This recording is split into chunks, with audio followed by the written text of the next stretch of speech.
Bueno, continuando con el programa oficial de este 23º Congreso Peruano de Ginecología y Obstetricia y 14º Congreso Peruano de la Sociedad Peruana de Climaterio, tenemos preparada para hoy día una conferencia muy importante, referida sobre endometriosis. Como ustedes saben, la endometriosis es una patología muy común. Actualmente afecta entre el 10 al 20% de las mujeres, aunque hay reportes que indican que puede afectar a mucho más pacientes. Si bien es una enfermedad descrita desde la antigüedad, la primera referencia de endometriosis aparece en 1690, cuando el médico alemán Daniel Schoen describe la presencia de unas úlceras diseminadas en el abdomen, que aparecían solo en mujeres en edad reproductiva.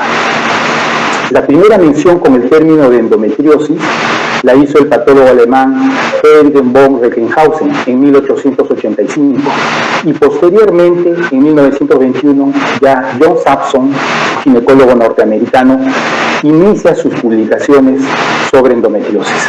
Y a partir de ese momento empieza en el mundo múltiples reportes y estudios sobre endometriosis hasta la actualidad, buscando explicar su fisiopatología, diagnóstico y tratamiento. En ese sentido, tenemos hoy día una conferencia sobre el manejo médico de endometriosis con especial referencia a la endometriosis posmenopáusica. Y tengo el honor de presentar al doctor Tobias de Villiers de la República de África a este importante tema. El de Villiers es graduado de Stellenbosch en la ciudad de Cabo, Sudáfrica, ginecólogo consultor con especial interés en endocrinología ginecológica, medicina menopáusica y osteoporosis. Está presidente y tesorero de la International Menopause Society, es presidente de la Fundación Nacional de Osteoporosis de Sudáfrica, miembro del Comité de Consejeros Científicos de la International Osteoporosis Foundation y es miembro del Comité Editorial de la revista Climaterio y Osteoporosis Internacionales. Entonces, vamos a escuchar al doctor Tobias de Villiers. Adelante con la presentación.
Señalando las teorías genéticas y epigenéticas que proponen un juego de incidentes genéticos y epigenéticos que son transmitidos en el nacimiento, un desarrollo adicional hacia endometriosis simple, típica, endometriosis ovárica quística o lesiones de endometriosis que son profundas. Esto requiere una serie de incidentes genéticos y epigenéticos adicionales, esto como una serie de acciones. La endometriosis simple es la endometriosis ovárica quística y la endometriosis profunda profunda, probablemente representan 3 enfermedades diferentes que requieren pues un manejo individualizado. Las localizaciones más comunes son aquellas que se encuentran alrededor del útero.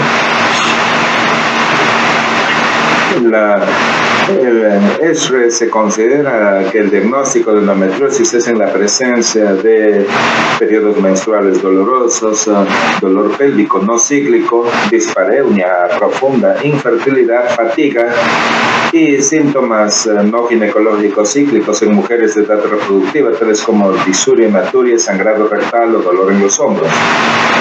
En el examen, la induración y o nódulos, estos deben llegar a sospechar, al igual que obviamente masas anexiales. Sin embargo, un examen clínico normal no descarta la presencia de endometriosis. La laparoscopía sigue siendo el estándar de oro para el diagnóstico de endometriosis, y preferiblemente con una confirmación desde el punto de vista histológico. Y esto no solamente es para asegurar el diagnóstico, sino también en la endometriosis ovárica o en las formas infiltrativas profundas puede descartarse la presencia de malignidad. Entonces, el tratamiento de la endometriosis puede dividirse en terapia médica y quirúrgica. Tradicionalmente se indicaba la cirugía para el tratamiento de la infertilidad y el tratamiento médico para el manejo del dolor. Pero hoy en día la terapia médica, especialmente los tratamientos en base hormonal, están considerándose cada vez más como terapia de primera línea para ambas indicaciones, puesto que se evitan las complicaciones quirúrgicas potenciales y, lo más importante, se preserva la función ovárica. La terapia médica puede utilizarse como tratamiento único o como terapia adyuvante pre o postquirúrgica. Y adicionalmente, la terapia médica o quirúrgica, las técnicas de reproducción asistida también podrían requerirse para restaurar la fertilidad. Si nosotros echamos una mirada entonces al ciclo menstrual normal, entonces hay bastante conocimiento desde el punto de vista de los mecanismos de la endometriosis y los principios subyacentes para el tratamiento. Y como puede verse aquí, en los primeros 14 días del ciclo, entonces se tiene el estrógeno sin oposición que acelera el crecimiento del endometrio. Después del día 14 tenemos la secreción de progesterona que proviene del cuerpo lúteo, y esto transforma el endometrio proliferativo en un endometrio secretor. Esa es la transformación que ocurre, de manera tal que este paso en donde progesterona induce esta transformación secretoria del endometrio es una etapa muy importante en cuanto a preparar el endometrio. Ahora, la endometriosis se considera como un trastorno dependiente de estrógenos, pero esto puede significar que el tejido de endometriosis tiene una mayor disponibilidad local de estradiol, y esto puede explicarse por una mayor expresión de la enzima aromatasa y también con deterioro en la conversión de E2 potente a E1, que es la forma menos potente. Entonces, en el endometrio normal, la progesterona facilita la transición del endometrio proliferativo a un endometrio secretorio. Y en el tejido de endometriosis este efecto es bloqueado por un E2 endógeno aumentado a nivel local, lo cual da como resultado una transición endometrial incompleta. Esto afecta a un mecanismo protector crítico contra el crecimiento del tejido endometrial inducido por estrógeno. Entonces, la terapia hormonal de la endometriosis tiene que ver con la inhibición de la actividad estrogénica y o con la amplificación de los efectos de progesterona y o con efectos antiinflamatorios. Eso es lo que ha quedado claro hasta ahora. Entonces, echando una mirada al tratamiento hormonal de la endometriosis, esto se divide en un tratamiento antiestrogénico puro, tales como análogos de la GnRH, antagonistas de la GnRH, danazol, inhibidores de la aromatasa. Desde el punto de vista progestagénico tenemos a los progestágenos, incluyendo los anticonceptivos orales, sistemas anticonceptivos intrauterinos, al igual que las inyecciones de depósito. También diremos algo acerca de los moduladores selectivos de los receptores de progesterona. Entonces, miremos los agonistas GnRH. El mecanismo de acción es la inducción de amenorrea y de atrofia endometrial progresiva al reducir la acción en forma regulada del eje pituitaria-ovario, dando como resultado hipoestrogenismo. Y tenemos muy buena evidencia de su eficacia, pero los efectos adversos son bastante notables. La pérdida ósea por deprivación de estrógenos, especialmente en los adolescentes, y los síntomas vasomotores. Estos son los más importantes. Esto puede evitarse con una terapia de refuerzo, de reemplazo con estrógeno en dosis bajas y un progestágeno, pero esto es bastante costosa y ese es el otro efecto adverso, ya que estos medicamentos tienen pues un alto costo. Ahora tenemos antagonistas puros de GnRH, ¿no? El Agolix y Regulolix son antagonistas del receptor GnRH que se unen y bloquean el receptor específico en la glándula pituitaria anterior y en consecuencia disminuyen la liberación de la hormona folículo estimulante y luteinizante con reducciones resultantes en la producción posterior de estrógeno y progesterona por los ovarios. Entonces se alivia el dolor asociado con la endometriosis.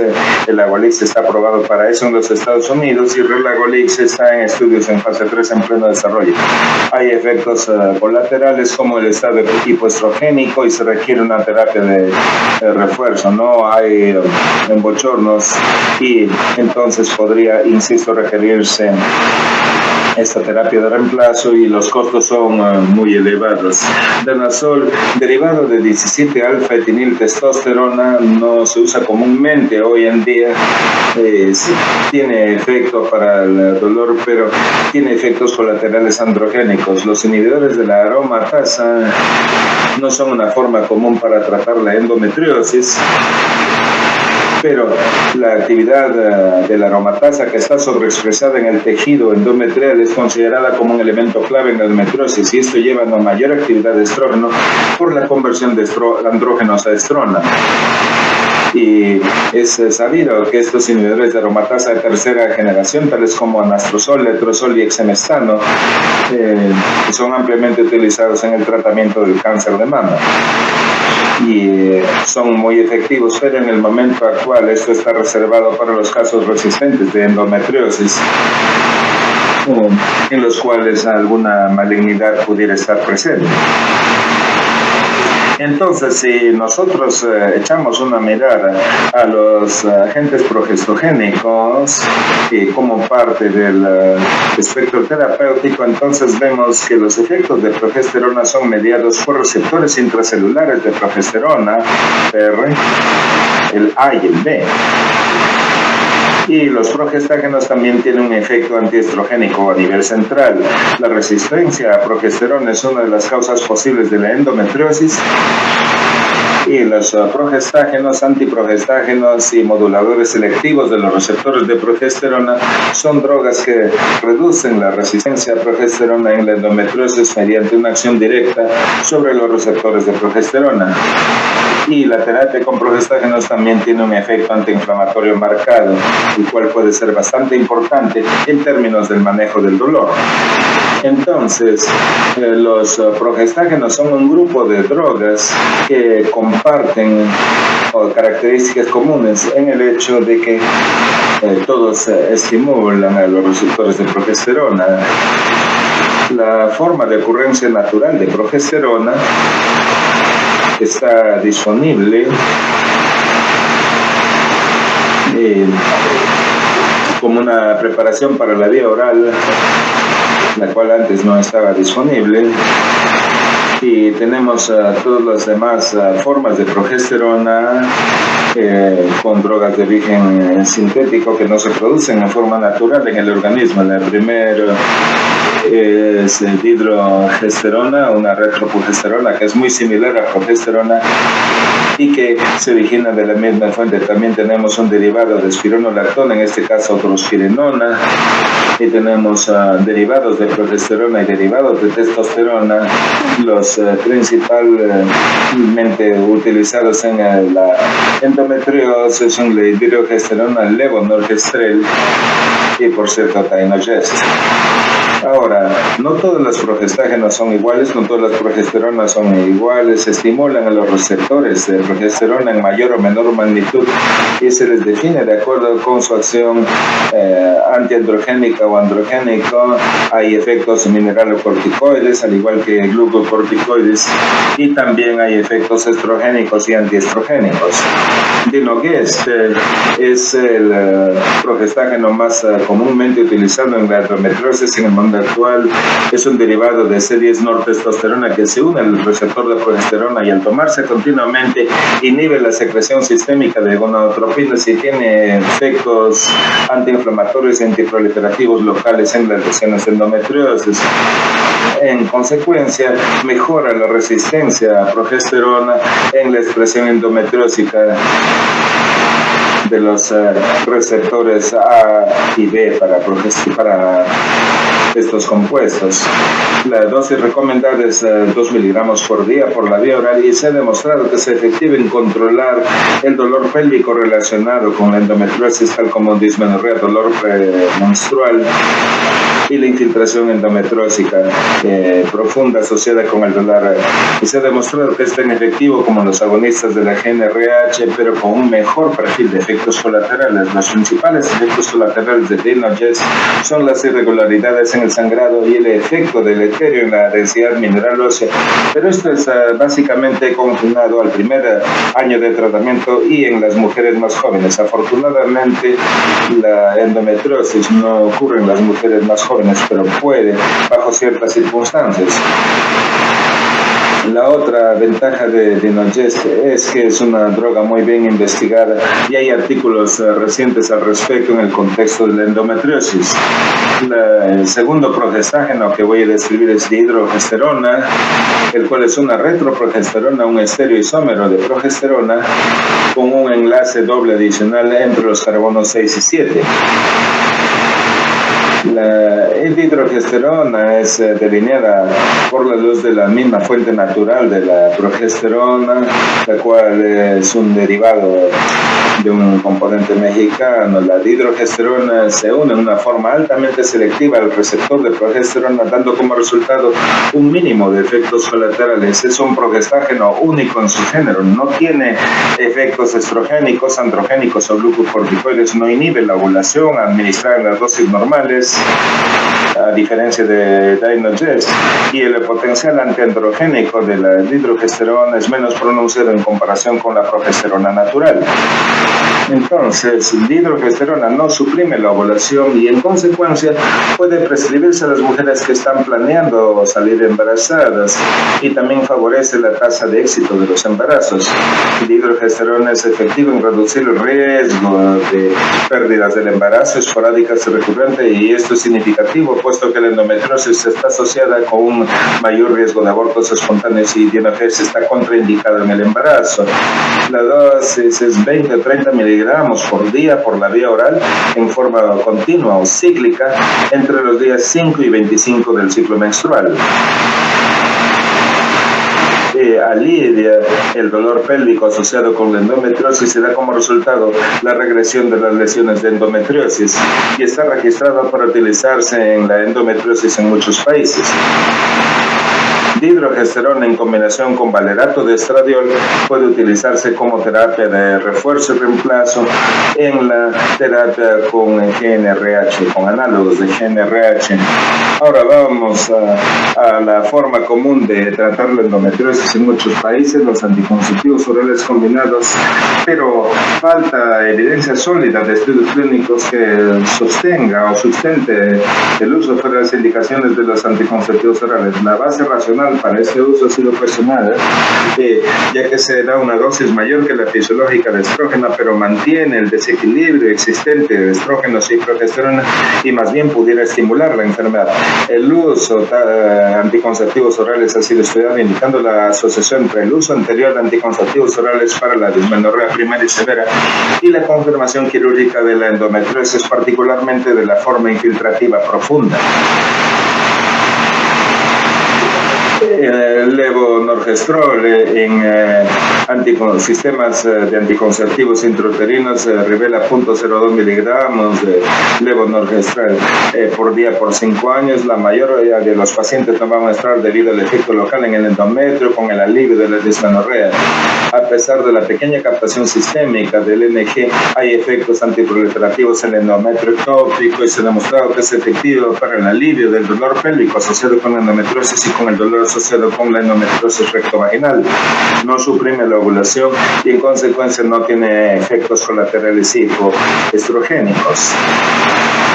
Ahora, no vamos a referirnos acerca de los moduladores selectivos de los receptores de progesterona, ya que si bien es un modelo teórico importante, realmente no hay mayores conocimientos al respecto. Entonces, ¿qué hay con los cambios hormonales en las mujeres de 40 años y más? Hay una fase de transición, la cual inicialmente tiene niveles fluctuantes de estradiol, lo cual significa que son mayores que en los periodos anteriores a la fase de transición, y también hay una mayor frecuencia de falta de ovulación por ausencia de progesterona. En las mujeres posmenopáusicas hay ausencia de estrógeno ovárico, al igual que ausencia de progesterona.